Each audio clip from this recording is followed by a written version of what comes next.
আসসালামু আলাইকুম। আজ এসেছি আমরা বাংলাদেশ থেকে অনেক দূরে আফ্রিকার একটি প্রত্যন্ত গ্রামে।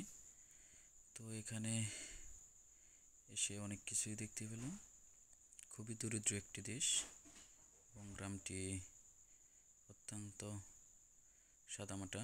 মানুষগুলো খুবই দরিদ্র এবং সাদামাটা। তো এখানে এসে যা দেখতে পেলাম তা হচ্ছে যে এখানে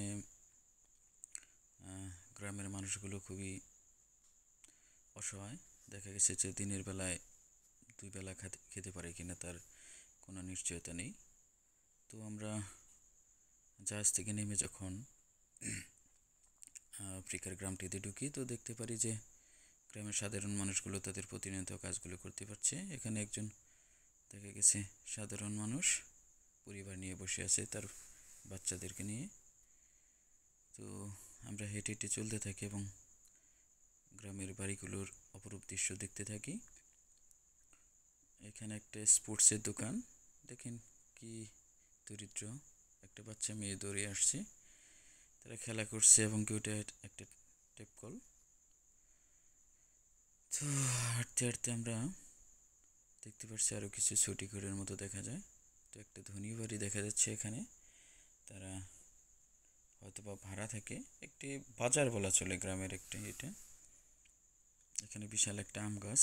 তো আমার জীবনে অনেক আম খেয়েছি, তবে এই আফ্রিকার এই আমের মতো কোনো আমই খেতে পারিনি, অত্যন্ত সুমিষ্ট।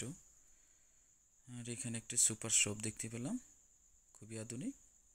ওদের দেশের কালচার অনুযায়ী এটা একটা আধুনিক একটা মোটরসাইকেল। এরকমই মোটরসাইকেল আমি যতগুলো মোটরসাইকেল দেখেছি এরকমই দেখা যায়।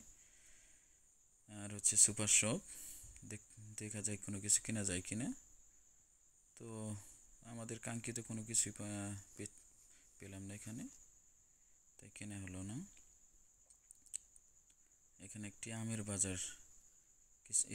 এদেশে আসলে মূলত মহিলারাই যে কোনো কেনাকাটা করে থাকে। অত্যন্ত বড় এবং সুস্বাদু আম এগুলো, অত্যাধিক বড়। দেখা গেছে যে একটা 1 কেজির মতো হয়ে যায় এগুলো। আমরা কিছু আম কিনে নেব এখান থেকে, খুবই মিষ্টি।